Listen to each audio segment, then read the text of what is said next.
안녕하세요. 저는 서울에서 크고 유명한 유치원에서 유치원 교사로 근무하고 있는 20대 후반의 여성입니다. 전 유치원 교사라는 저의 직업에 매우 만족하고 있어요.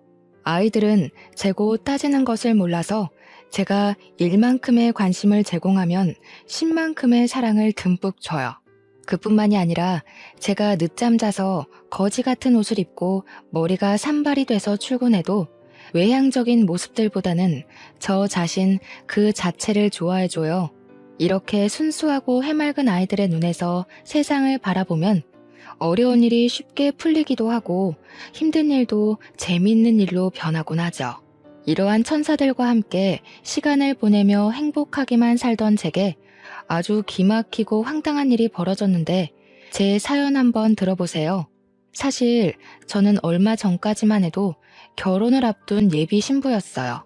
저의 예비 남편은 유아 체육 특강 강사였어요. 제가 근무하고 있는 유치원은 일주일에 한 번씩 외부에서 특강 강사가 와서 체육 특강을 해요. 우리 유치원은 체육 특강 시간이 되면 아이들도 선생님도 너무 좋아해요. 아이들은 매일 보던 선생님이 아닌 새로운 선생님과 마음껏 뛰어놀 수 있으니 좋고, 선생님들은 특강 선생님이 아이들과 신나는 시간을 보내주시니 수업에 대한 부담감이 줄어들어서 좋아요. 게다가 체육 특강은 여자들만 있는 유치원에 남자 선생님이 오시니 뭔가 기분 전환도 되고 약간은 설레는 그런 시간이에요. 예비 남편이 진행했던 체육 특강은 아이들의 신체를 더 많이 움직이게 하려고 미니 허들이나 뜀틀과 같은 큰 체육 교구를 펼쳐놓고 진행돼요.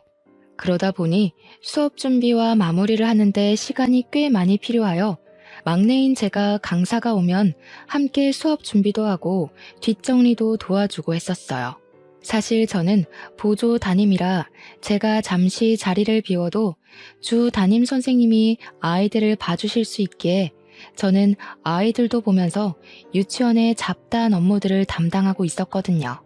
하루는 언제나 그래왔듯이 체육 특강을 마치고 예비 남편과 저 둘이 강당에 펼쳐진 체육 교구들을 정리하고 있었어요. 한창 정리하는데 갑자기 예비 남편이 제게 다가오더니 명함을 주었어요.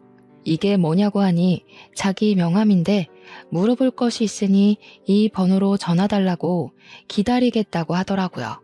무슨 일인가 싶어 그날 퇴근하며 바로 전화했더니 아주 중요한 이야기라며 만나서 얘기하자는 거예요.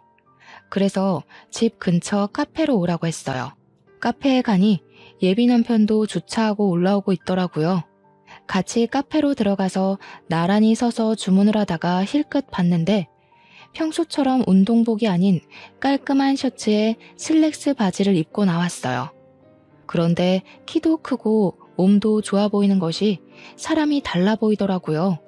우리는 생과일 주스 2잔을 주문한 뒤 창가 자리로 앉았어요. 중요한 일이 무엇이냐고 물으니 우리 유치원 아이들 이야기만 주저리 하더라고요. 이야기를 들으며 이것이 중요한 이야기인가 싶더라고요.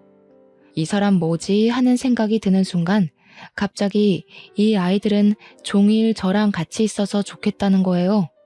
무슨 뜻이냐고 했더니 아이들과 순수하게 웃는 모습이 참 예쁘다며 애인이 없다면 한번 진지하게 만나보고 싶다는 거예요.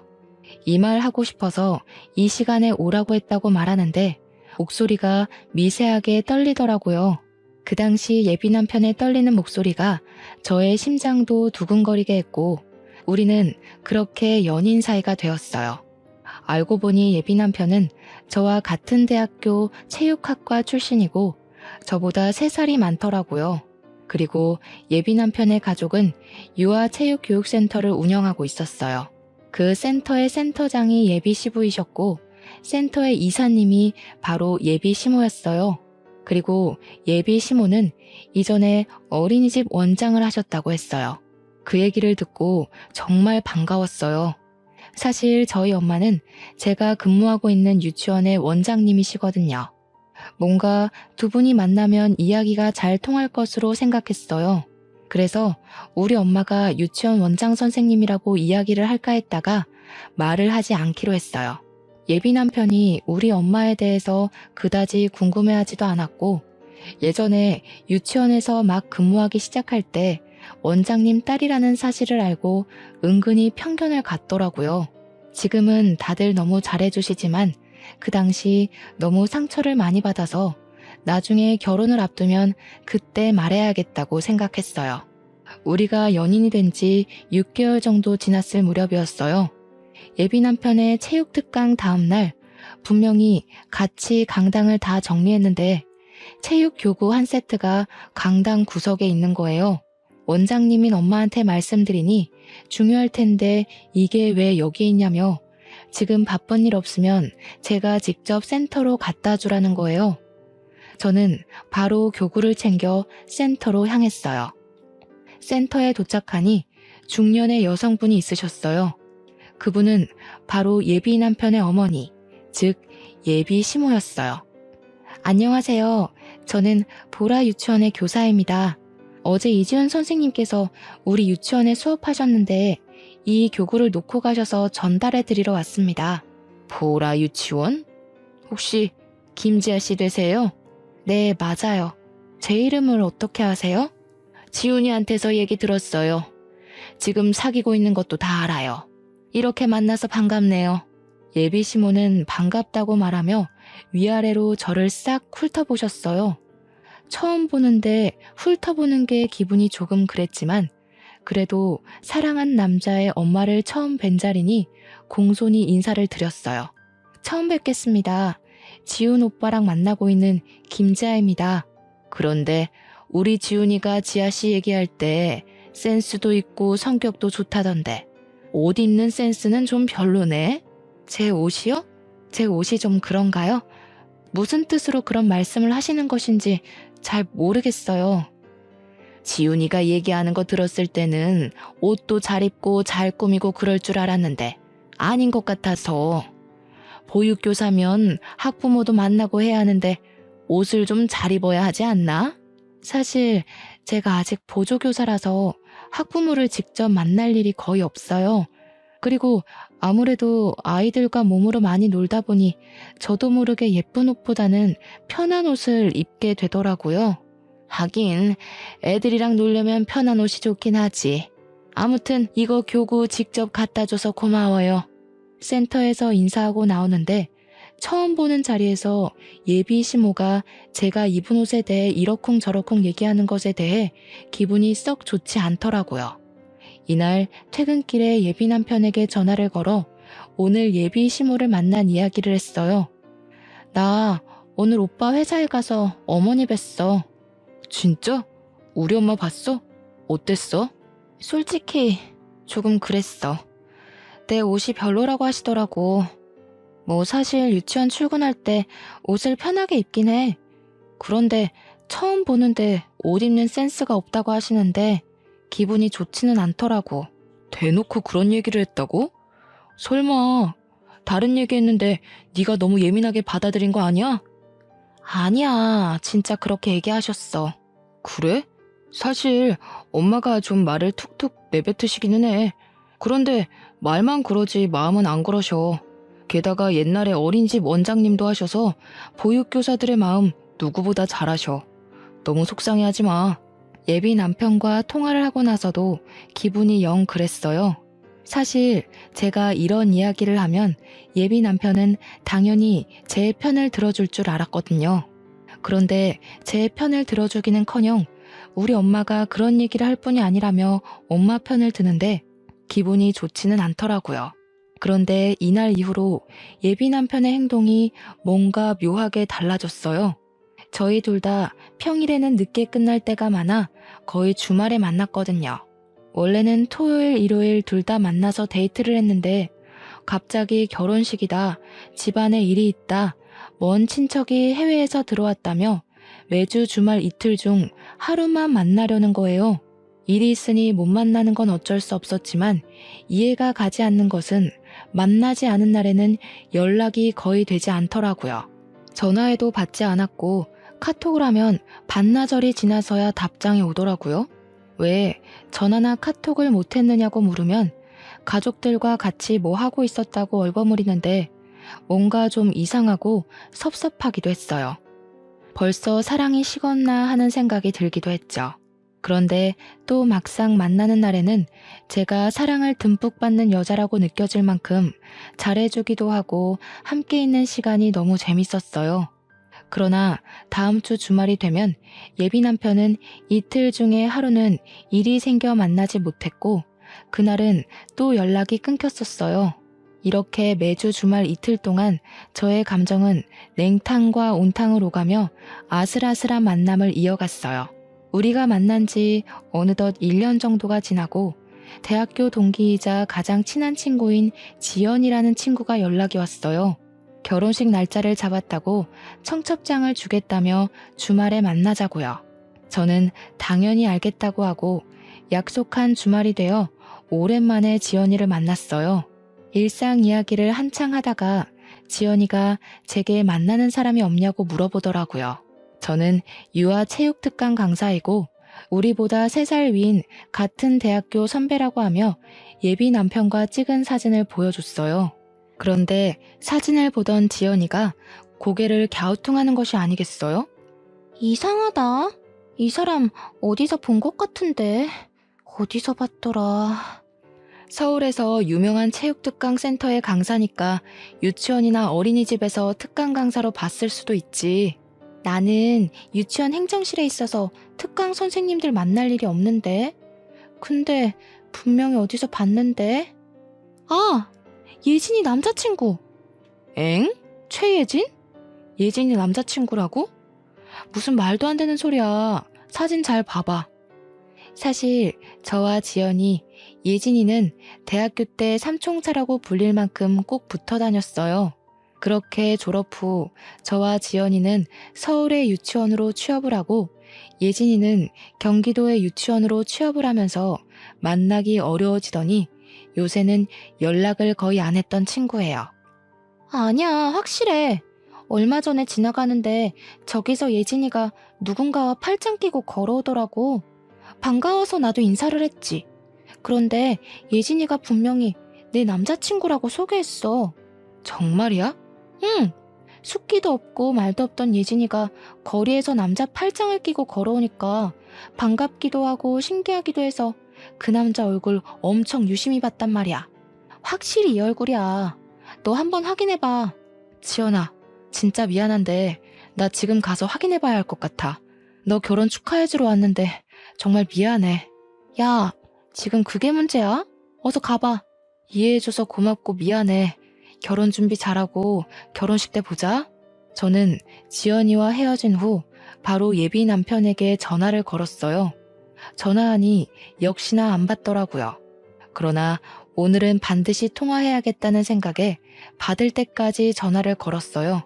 13통째 전화를 하자 드디어 받더라고요. 지금 당장 급하게 할 말 있다고 만나자고 했더니 지금 친구 병문안 와 있어서 못 간다고 하더라고요. 그럼 올 때까지 예비 남편 집 근처 카페에서 기다리겠다고 하고 끊었어요. 카페에 가서 예진이의 SNS를 뒤져서 예진이의 사진을 찾아봤어요. 예진이가 워낙에 사진을 찍기 싫어해서 그런지 예진이 본인의 사진은 없더라고요. 그래도 사실 확인을 위해서는 예진이의 사진이 필요하다는 생각이 들어 동기들의 SNS를 뒤져서 대학교 졸업여행 때 찍은 단체 사진을 발견했어요. 다행히 거기에 예진이 얼굴이 선명히 찍혀 있더라고요. 그렇게 카페에서 한 1시간 정도 기다렸나 봐요. 카페 문이 열리더니 예비 남편이 화가 난 표정으로 오더라고요. 무슨 급한 일인데 이렇게 불러내? 퉁명스럽게 말하는 예비 남편에게 저는 예진이의 얼굴만 크게 확대해서 보여줬어요. 예비 남편은 매우 당황하는 표정을 짓더라고요. 오빠, 얘 알아? 얘? 얘가 누군데? 나 몰라. 예비 남편은 말로는 모른다고 했지만 불안해하는 표정을 보니 아는 것 같았어요. 정말 모른다고? 내가 예진이를 어떻게 알아? 예진이? 난 얘 이름 말한 적 없는데. 아는 사람인가 보네? 예비 남편은 너무 당황한 나머지 제가 말하지도 않은 예진이의 이름을 말하더라고요. 예비 남편은 뭔가 아차 싶었는지 아무 말도 못하고 고개만 푹 숙이고 있었어요.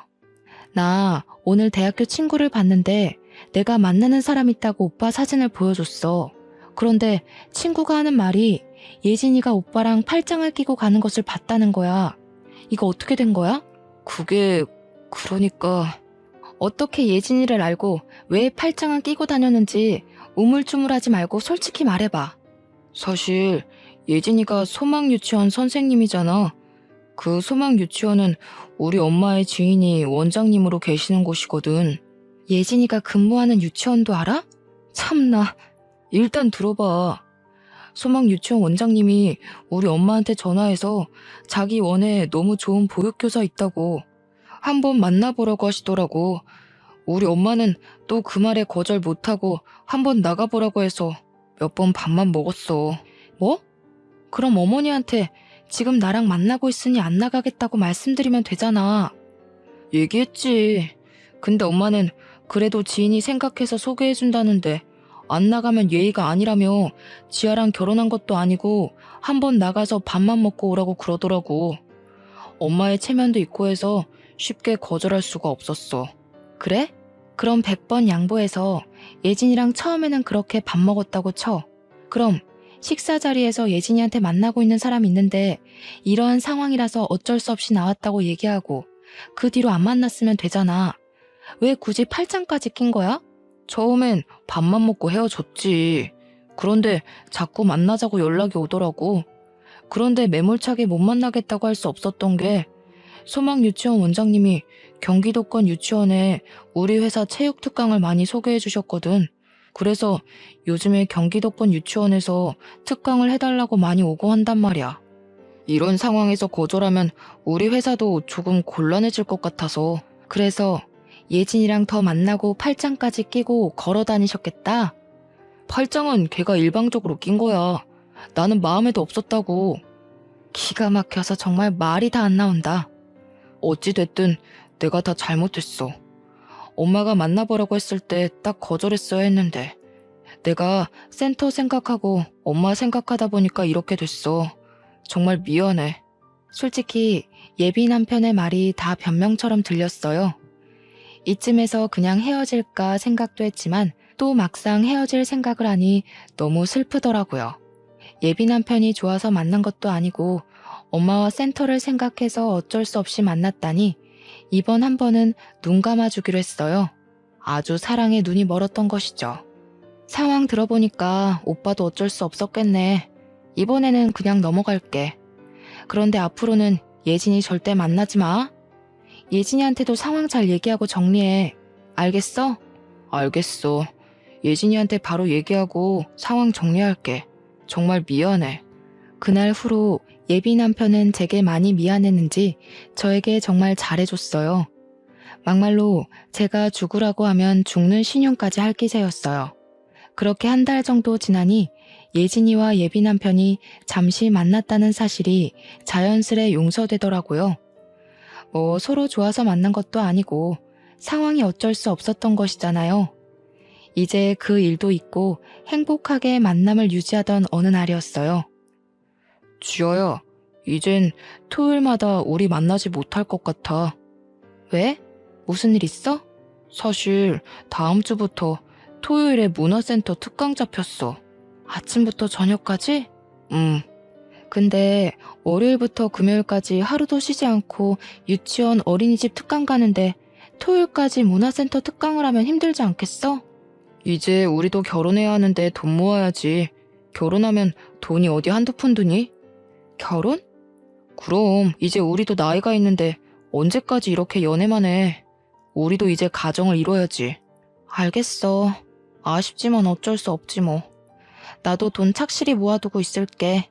오빠, 너무 무리하지 마. 알았어. 걱정하지 마. 그리고 우리 엄마가 너 보고 싶다는데 혹시 내일 시간 돼? 내일? 이렇게 갑자기? 그냥 아들이 만나는 사람이 어떤지 궁금해서 그러는 거니까 너무 어렵게 생각하지 마. 너무 갑작스러운 제안이었지만 그래도 이제 결혼도 생각해야 하고 예비 남편의 가족들이 궁금하기도 해서 다음날 바로 예비 남편의 집에 가기로 했어요. 어서 와요. 지훈이한테 이야기 많이 들었어요. 예쁘게 봐주셔서 감사합니다. 과일 좀 사왔어요.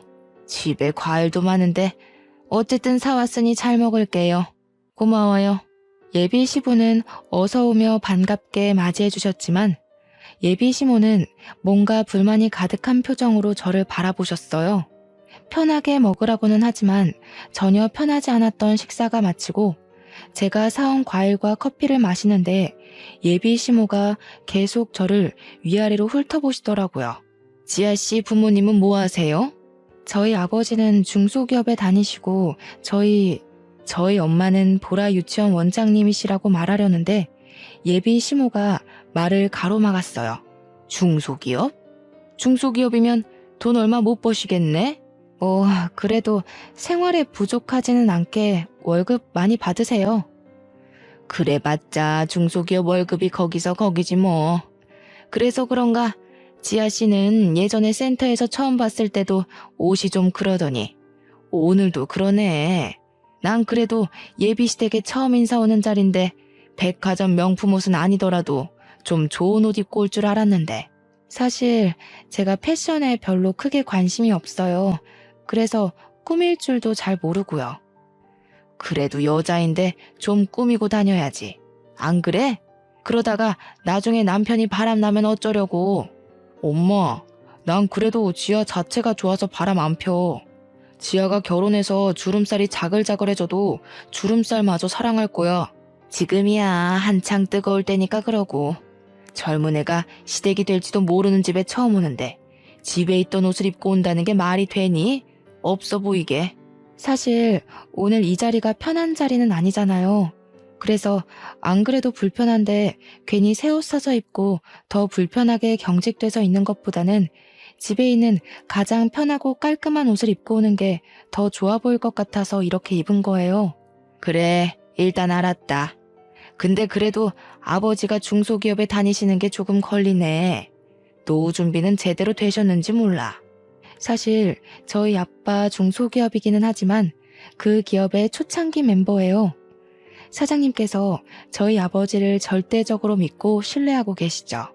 사장님은 저의 돌잔치 때도 오셔서 함께 사진 찍으시고 얼마 전에도 우리 집에 오셔서 같이 식사하시고 잠도 주무시고 가실 정도로 매우 친해요. 그래서인지 월급도 항상 두둑히 챙겨주셔서 지금은 어지간한 대기업 이사만큼 월급을 받으세요. 저희 엄마가 운영하는 유치원은 정원이 300명이나 되고 이 동네에서 가장 크고 유명해요. 투명하고 정직한 운영으로 입소문이 자자해서 아기가 태어날 때부터 대기를 걸어놔야지 4살 때 겨우 입학할 수 있을 정도예요. 그러니 저희 엄마 역시 어지간한 중소기업 사장님만큼의 돈을 벌고 계세요. 첫 만남에 이런 이야기 주저리 하기 그래서 간단하게 얘기한 것뿐인데 중소기업이라는 말만 듣고 우리 집은 경제적으로 많이 부족한 것처럼 말씀하시니 기분이 좋지 않더라고요. 솔직히 가정 형편도 그렇고 너 옷 입는 것도 그렇고 완전히 내 마음에 쏙 들지는 않지만 우리 아들이 널 너무 좋아하고 없으면 못 살겠다니까 결혼은 허락하마. 그런데 우리 집 뭐하는 집인 줄은 알지? 네, 이 동네에서 유명한 유아체육특강 전문센터로 알고 있어요. 그래, 우리 집 엄청 오래되고 유명하지. 또 우리 친척들도 아주 잘 나간단다. 친척들 대부분이 의사, 변호사, 교사, 흔히 말하는 사자 들어가는 직업이야. 아, 잠깐만. 예비 시모는 이렇게 말하고는 안방으로 들어가셨어요. 저는 예비 시모가 왜 이런 이야기를 이렇게 하시나 의아했어요. 잠시 뒤 예비 시모는 종이 한 장을 들고 나오셨어요. 그래서 말인데 이것 좀 봐봐. 예비 시모가 건네준 종이에는 친척들의 혼수 목록이 빼곡히 적혀 있었어요. 혼수가 좀 많지? 그런데 어쩌겠니? 사업하는 집안은 이 정도 다 한단다. 그런데 중소기업 월급으로 이걸 다 준비할 수 있으려나 모르겠네. 일단 너희 부모님께 말씀드려보고 다시 얘기해보자꾸나. 솔직히 말해서 친정 부모님 앞으로 된 땅도 있고 할아버지 유산도 있고 부모님이 절대 적지 않은 월급을 받으시니 혼수를 하는 것은 크게 문제되지는 않았어요. 그런데 예비 시모가 말끝마다 경제적으로 은근히 저희 부모님을 깎아내리시는 태도가 마음에 들지 않았어요. 저희 엄마는 아무리 어린 사람을 만나도 꼬박꼬박 존댓말을 쓰시고 학부모님들이 매일 씻지 않고 잠옷 차림으로 아이들을 맡기러 오셔도 거기에 대해서 아무 말도 하시지 않거든요. 오히려 선생님들이 뒤에서 수군대면 함부로 겉모습을 판단하는 것 아니라며 크게 혼내셨어요. 그런 엄마 밑에서 자라서 그런지 예비 시모의 말투며 행동이 정말 마음에 들지 않았어요. 그래도 실은 내색하지 않고 표정 관리 잘하며 무사히 예비 시댁과의 첫 식사 자리를 마쳤어요. 예비 남편은 저를 데려다 준다고 차에 타라고 했어요. 우리 집에 처음 온 소감이 어때? 기분 상하지 말고 들어. 솔직히 기분이 좋지는 않아. 옷 입는 것으로 뭐라고 하셔서? 우리 엄마가 어린이집 원장님이었잖아. 아무래도 여자들이 많은 직업이다 보니까 옷 입는 그것에 관해 관심이 좀 많으셔서 그래. 자기를 잘 꾸밀 줄 아는 사람이 가정도 잘 챙기고 일도 잘한다고 생각하셔서 그래. 그렇게 생각할 수도 있긴 하지만 그래도 정식으로 처음 보는 자리에서 없어 보인다고 대놓고 말씀하시는 건 좀 그런 것 같아서. 우리 엄마가 말만 그러지 사실 속은 또 엄청 여리셔. 그 부분은 내가 엄마한테 잘 얘기해 볼게. 이제 너 나랑 같이 살 사람이니까 말 좀 좋게 하라고. 그리고 또 말이야. 또? 혼수 말이야. 이거 진짜 다 해야 하는 거야? 우리 엄마 생각은 우리가 집을 해가니까 이 정도는 받아야 한다고 생각하셔. 요새 집값이 좀 비싸니? 살만하다 싶으면 거의 10억 가까이 되는데. 그래서 그런 거야. 왜? 많이 부담돼? 솔직히 너무 과한 것 같아서. 요새도 이렇게 친척들까지 다 챙기나 해서. 하긴 솔직히 혼수 비용이 부담되기는 하지. 일단 그 부분은 내가 엄마한테 다시 말해볼게. 아마 엄마도 정말 다 해오라고 말씀하신 건 아닐 거야. 분명히 나한테는 여자만 데리고 오면 혼수고 뭐고 아무것도 필요 없다고 하셨거든. 그래, 알았어. 오빠만 믿어. 내가 다 해결할게. 예비 시모의 말투와 표정은 좀 그랬지만 예비 남편이 듬직하게 제 편이 되어주니 앞으로 무슨 일이 있어도 다 해결해 나갈 수 있을 것 같았어요. 예비 남편의 차를 타고 집 앞에 도착하니 친정 부모님이 나와 계셨어요. 친정 부모님과 예비 남편은 간단한 인사를 나눈 후 다음에 만나기로 약속했어요. 집에 들어오니 친정 부모님은 오늘 예비 시댁에서 어땠는지 물으시더라고요. 저는 혼수에 관해 이야기할까 하다가 예비 남편이 한 말이 생각나 그냥 얘기하지 않고 반겨주시고 잘해주셨다고만 했어요. 그래도 뭔가 예비 시모가 저를 마음에 들지 않는 것 같아 속이 상하더라고요. 저는 집 앞 마트에 간다고 하고 나와 대학교 동창이자 옆 동네 무지개 유치원의 교사인 은지에게 전화했어요. 은지는 늦은 시간에 잔뜩 가라앉은 목소리로 전화를 하니 무슨 일이 있냐고 물어보더라고요. 저는 은지에게 예비 시댁에 가서 오늘 있었던 일을 다 이야기했어요. 야, 넌 근데 없어 보인다는 소리까지 들었는데 결혼하고 싶어? 난 오빠랑 같이 살지 오빠네 엄마랑 사는 게 아니잖아. 아주 사랑의 눈이 멀었구먼. 콧대 높던 우리 지아 마음 훔친 그 오빠 얼굴 좀 한번 보자. 사진 없어? 있지. 지금 사진 보낸다. 저는 사진을 보내달라는 은지에게 바로 사진을 보냈어요. 그런데 사진을 본 은지가 이상한 소리를 하더라고요. 진짜 만나는 사람이 이 사람이야? 왜? 이 사람 체육 특강을 하는 사람 아니야? 맞아. 알아? 지아야, 놀라지 말고 들어. 이 사람 우리 유치원에서도 유아 체육 특강을 하거든? 아, 일단 너 우리 유치원에 김고은 선생님 저번에 유치원 단체 행사 때 본 적 있지? 기억나? 그 우리랑 동갑이고 머리 길고 예쁘장하게 생긴 선생님? 맞아. 고은 선생님이 자기 애인 생겼다고 하면서 사진 보여줬는데 이 사람이었어. 확실해? 우리가 이 선생님 특강을 얼마나 오래 했는데 설마 얼굴을 모르겠니? 그래서 우리 원에서 특강 선생님이랑 눈 맞았다고 얼마나 놀려댔는데. 저는 은지의 말에 손이 덜덜 떨리고 심장이 벌렁거려서 그 자리에 주저앉았어요. 지아야, 괜찮아? 응, 괜찮아. 근데 정말 충격이네. 네가 결혼을 생각하고 만난다길래 얘기했어. 충격적이겠지만 한번 잘 알아봐. 너만 괜찮다면 고은 선생님한테 내가 이야기할 테니까 한번 만나보고. 저는 이 상황이 너무 기막히고 황당했어요. 예비 남편은 이미 다른 여자를 만난 전적이 있는 사람이잖아요.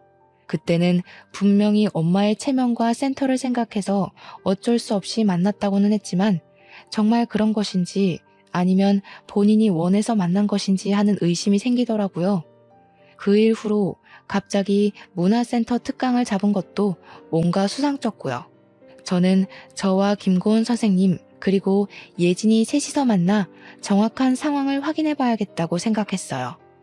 은지에게 다시 전화를 걸어 김고은 선생님 전화번호를 알아낸 후 다음날 셋이 카페에서 보기로 약속을 잡았어요. 제가 먼저 이지훈이라는 유아체육 강사를 아느냐고 물어봤어요. 그랬더니 예진이는 이 사람이랑 결혼하려고 얼마 전에 상견례를 하고 결혼식 날짜를 잡았고 김고은 선생님은 어제 만나서 결혼하자고 약속을 했다고 하고요. 그 이야기를 듣고 저는 어제 지훈이 오빠 집에 다녀오고 상견례 날짜를 잡았다고 하니 예진이와 김고은 선생님이 깜짝 놀라더라고요. 예진아, 혹시 너한테도 그 엄마라는 사람이 혼수 목록 쫙 뽑아서 줬어? 그거 해야 한다길래 알겠다고 했지. 좀 과하긴 하더라고. 설마 우리 중에 혼수 다 해오는 집이랑 결혼시키려고 그러는 건가? 참네. 과한 혼수 목록 뽑아놓고 이거 다 해줄 수 있는 집이랑 결혼하려고 그러는 건가? 아들 결혼시키면서 한몫 단단히 챙기려고?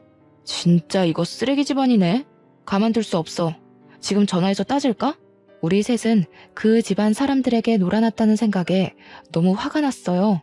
상견례까지 하고 결혼 날짜까지 잡았다는 것은 우리뿐만 아니라 우리 가족까지 가지고 논 것이잖아요. 정말 화가 너무 나서 일방적으로 그냥 헤어지자고 하기엔 뭔가 속이 후련하지가 않았어요. 정말 깜짝 놀랄 복수를 하고 싶었죠. 저희는 셋이 모여 그들에게 복수할 계획을 짰어요. 우리 셋이 만난 그 다음 주가 제 상견례 날이었어요. 제가 상견례를 위해 예약한 식당은 룸이 있는 한식당이었거든요.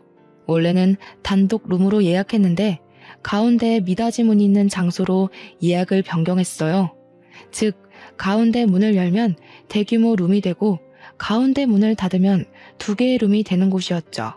그곳에서 한쪽에는 제가 상견례를 하고 다른 쪽에는 예진이와 예진이 부모님, 고은이가 다 대기를 하고 있다가 결정적인 순간에 다 같이 나와 이 사람들을 놀라게 하며 복수하기로 했어요. 그날 복수할 계획을 철저히 세운 후 집에 들어와 부모님께 사실 예비 시댁은 이런 사람들이었고 나는 이 사람과 결혼을 못할 것 같다고 파혼하겠다고 했어요. 그리고 우리의 복수 계획을 낱낱이 말씀드렸죠. 부모님은 처음에는 굳이 이렇게까지 일을 벌여야겠냐며 사람 일은 나중에 어떻게 될지 모르니 그냥 조용히 헤어지라고 하셨어요. 저는 저한테만 그러면 이렇게 화도 나지 않겠지만 우리 가족들까지 이 사람들이 가지고 논 것 같아서 너무 화가 나서 견딜 수가 없다고 말씀드렸어요. 부모님은 저의 이야기를 듣고 제 계획에 동의하셨어요. 드디어 대망의 상견례 날이 다가왔어요. 우리 가족과 예진이네 가족, 고은이는 1시간이나 일찍 와서 가운데 미닫이 문을 닫고 그들을 기다리고 있었어요. 약속한 시간이 되고 예비 시댁 가족이 왔어요. 형식적인 인사를 나누고 밥을 먹고 있는데 예비 시모가 또 어이없는 말을 하더라고요. 근데 우리 바깥 어르신은 그냥 일반 회사 다니신다면서요? 그럼 요새 집값도 비싼데 괜히 집 구하고 뭐하고 하지 말고 그냥 우리 집에서 애들 시작하게 하는 건 어때요? 아무리 그래도 지아도 일하는데 시어른들 모시고 사는 건 아닌 것 같은데요. 안 싸돈. 우리 이제 가족인데 서로 같이 살며 정부치고 살아야죠. 저희야 시집 구하는 거 어렵지는 않지만 그 집안의 가전제품이나 가구들 다 드리려면 사돈도 부담스럽지 않겠어요? 저희한테 혼수도 준비하셔야 하는데. 혼수요? 지아에게 혼수 얘기 못 들으셨어요? 너 엄마한테 얘기 안 했니? 예비 시모는 왜 모르냐는 표정을 지으며 이전에 제게 보여준 친척들의 혼수 목록을 저희 부모님께 보여드렸어요. 저희 친척들이 다들 사자 직업을 가졌거든요. 의사도 있고 변호사도 있고 뭐 그래요. 그래서인지 다들 결혼할 때마다 아주 혼수가 빵빵해요. 저도 많이 받았고요. 그래서 이 정도는 기본으로 하셔야 해요. 사돈, 그래도 이것은 너무 과한 거 아닌가요? 어머, 우리 바깥 사돈 모르는 소리 하시네. 요새 이 정도는 기본이에요. 제 지인 딸은 이보다 더 많이 혼수 마련해서 가더라고요. 이 정도도 못하면 사실 고민이 좀 될 것 같은데. 그래요? 다들 이 정도 혼수는 준비해 가나 봐요. 그럼요. 사실 저번에 우리 아들 쫓아다니던 여자애가 한 명 있었거든요.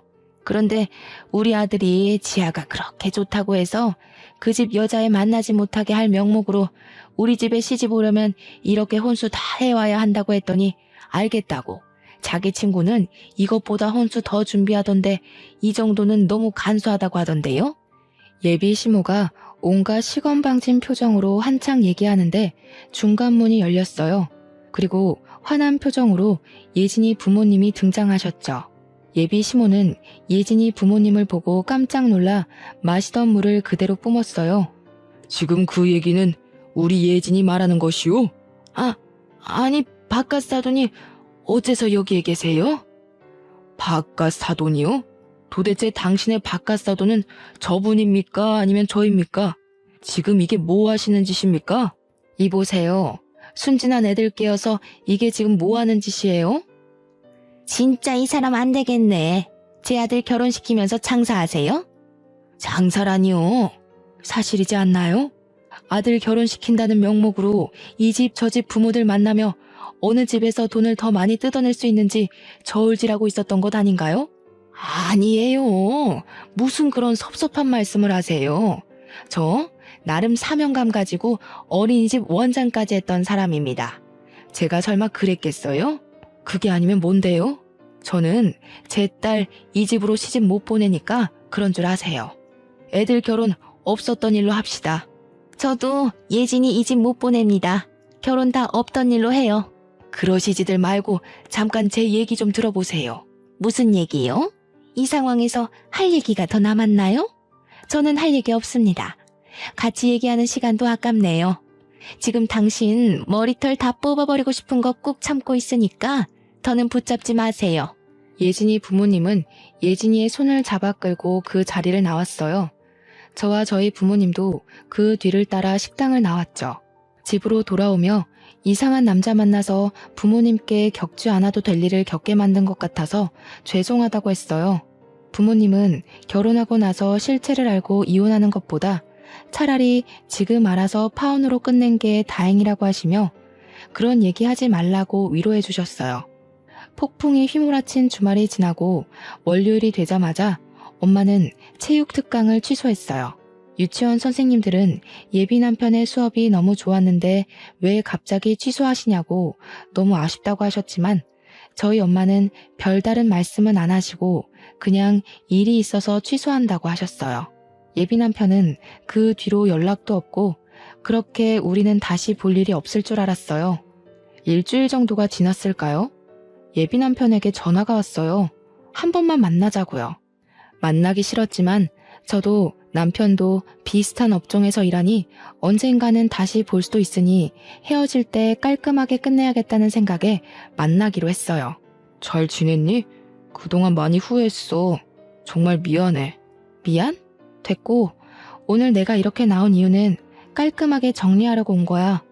그러지 말고 우리 엄마도 너한테 정말 미안하다고. 혼수고 뭐고 다 필요 없고 그냥 몸만 와도 된다고 하시더라. 우리 다시 시작하면 안 될까? 오빠는 꼴을 보고도 결혼하자는 말이 나와? 그리고 다시 시작? 예진이랑 고은이는 어쩌고 나한테 와서 결혼을 하재. 엄마의 부탁에 어쩔 수 없이 예진이도 보고 고은이도 만났지만 항상 내 마음속에는 너뿐이었어. 진짜야.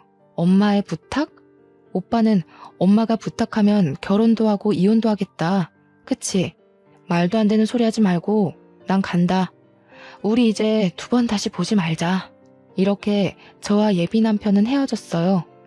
이제 정말 이대로 끝인 줄로만 알았어요. 저는 다시 예전처럼 저만 바라봐주는 아이들을 보며 마음의 상처를 치유하고 있었죠. 그렇게 며칠이 지났는데 유치원에 올 사람이 없는데 유치원에 벨이 울리더라고요. 저와 엄마가 인터폰을 보니 어떻게 알았는지 예비 시모가 있는 것이 아니겠어요? 엄마는 더는 할 말도 없고 지금 수업 중이니 가시라고 했어요. 그런데 나올 때까지 기다리겠다는 거예요. 솔직히 학부모들이 이 모습을 보면 곤란할 것 같아 저와 엄마는 일단 나갔어요. 무슨 일이시죠? 지금 아이들 있으니 오랫동안 얘기 못해요. 예, 그러시죠. 본론만 바로 말씀드릴게요. 사실 우리 센터가 여기 유치원과 계약이 안 되면 수익이 전혀 나지가 않아요. 아시잖아요. 특강을 하는 업체들은 유치원이 계약 해지되면 그 길로 먹고 살 방법이 없는 거. 그래서 아들이 유치원과 좋은 관계 유지해서 센터 좀 잘 운영해보고자 하는 욕심에 그랬던 거예요. 아무리 그래도 그렇지 사람 마음 가지고 그런 장난을 칩니까? 다 부족한 이 어미 탓입니다. 부디 노여움 푸시고 다 제 탓하시고 우리 아들과 지아 결혼시키면 안 될까요? 사실 저는 지아가 얘기 안 해서 우리 안사돈이 이렇게 좋은 유치원 원장님이신지도 몰랐네요. 정말 죄송해요, 안사돈. 안사돈이요? 정말 염치도 없고 경우도 없으시네요. 이게 사과로 어디 끝날 일인가요? 예비 시모는 완강하게 반대하는 엄마 앞에서 갑자기 무릎을 꿇었어요. 아니, 이게 지금 뭐 하시는 거예요? 당장 일어나세요. 안사돈, 아니 원장님, 제가 이렇게 무릎 꿇고 싹싹 빌게요. 제가 다 잘못했어요. 제 탓입니다. 순전히 제 욕심에 여기 있는 김지아 선생님, 최혜진 선생님, 김고은 선생님께 죽을 죄를 지었네요. 죄송합니다. 이보세요. 사람들 다 보는데 일어나세요. 그리고 정말 죄송하면 이렇게 사과할 것이 아니라 평생 제 눈에서 보이지 않는 것이에요. 저는 이렇게라도 보고 싶지 않아요. 그땐 제가 잠시 미쳤었나 봅니다. 사실 제 아들의 바람길을 알고 3명의 유치원 선생님을 만난다고 했을 때 처음에는 반대했어요. 그런데 한편으로는 친척들이 부유한 며느리를 얻어 혼수를 엄청 많이 받는 것을 보니 저희도 며느리에게 조금이라도 더 혼수를 받고 싶었어요. 물론 유치원과의 관계도 더 좋게 유지하고 싶었고요. 그래서 제 욕심에 3명의 선생님 다 만나보고 가장 우리에게 이익이 되는 집안으로 정하자고 했었어요. 제가 정말 미쳤었나 봐요. 죄송해요. 정말 더는 못 듣겠네요. 제발 가세요. 이제 조금 있으면 하원 시간이라 학부모님들 오십니다. 계속 이러고 계시면 경찰 부를 거예요. 한참을 무릎 꿇고 싹싹 빌던 예비 시모는 제가 정말 경찰을 부르는 신용을 하자 그제야 가셨어요. 이것이 예비 시모의 마지막 모습이었네요. 이 일이 있고 며칠 뒤에 유치원 선생님께서 이거 원장 선생님과 저 아니냐며 동영상을 보여주셨어요. 보니까 우리 유치원 앞에서 엄마와 저 그리고 예비 시모가 함께 있던 날의 모습이 찍힌 영상이었어요. 얼굴은 모자이크 처리가 되었지만 대화 내용이 비교적 정확히 녹음되어 있었고 배경을 보았을 때 누가 봐도 저와 저희 엄마 그리고 예비 시모였어요. 이걸 어디서 보셨냐고 물으니 그날 예비 시모가 무릎 꿇고 난리를 칠 때 지나가던 누군가가 찍어서 인터넷에 올린 거예요. 이 영상은 유명 유아체육 강사의 사생활이라는 제목으로 인터넷에 삽시간에 퍼졌죠. 맘카페에서도 난리가 났어요. 아이들을 가르친다는 특강 강사가 무려 3달이나 걸쳐서 파혼당한 내용까지 퍼지고 센터 이름 예비 시모와 예비 남편의 얼굴까지 예비 시댁의 신상이 탈탈 털렸어요. 맘카페 회원들은 감히 남의 가정을 파탄내는 강사에 우리 아이들을 맡길 수 없다며 예비 시댁이 운영한 센터의 특강 수업을 거부하는 사태가 벌어졌어요. 이에 유치원과 어린이집도 학부모들이 이렇게까지 결사반대를 하니 어쩔 수 없이 모두 센터와의 계약 해지를 했어요. 그래서 결국 저의 시댁이 될 뻔했던 센터는 쫄딱 망해서 문을 닫고 지금은 어디에서 뭐하고 살고 있는지도 모르는 상황이랍니다. 여기까지가 저의 파혼 이야기입니다. 이번 일을 겪으면서 겉모습으로 사람을 섣불리 판단하지 않고 모든 사람을 존중하며 사셨던 훌륭하신 부모님께 평생이 잊지 못할 상처를 드린 것 같아 너무 죄송스러울 따름이에요. 부모님께 이런 말을 하면 결혼 전에 미리 한 것이 다행이니 그런 말 하지 말라고 하시는데 그래도 여전히 큰 불효를 저지른 것 같아 죄송하네요. 저는 이제 유치원에서만큼은 저를 엄마로 생각하고 제가 어떤 옷을 입고 못생긴 표정을 지어도 저를 보며 활짝 웃어주는 순수한 보라 유치원 아이들만 바라보고 살려고요. 물론 이러다 정말 운명의 상대가 제 앞에 나타나서 결혼을 생각할지도 모르겠어요. 그러나 또다시 그런 기회가 온다 해도 지금처럼 사랑의 눈이 멀어 부모님의 가슴에 못을 박는 일은 절대 하지 않을 거라 다짐을 해봅니다. 마지막으로 항상 제 편이 되어주시고 누가 봐도 정직한 삶을 살아오신 우리 부모님 너무 사랑합니다. 그리고 언제나 나를 웃게 하는 보라 유치원 아기들아, 너희들은 내 삶의 활력소란다. 사랑해. 지금까지 저의 사연 들어주셔서 감사합니다.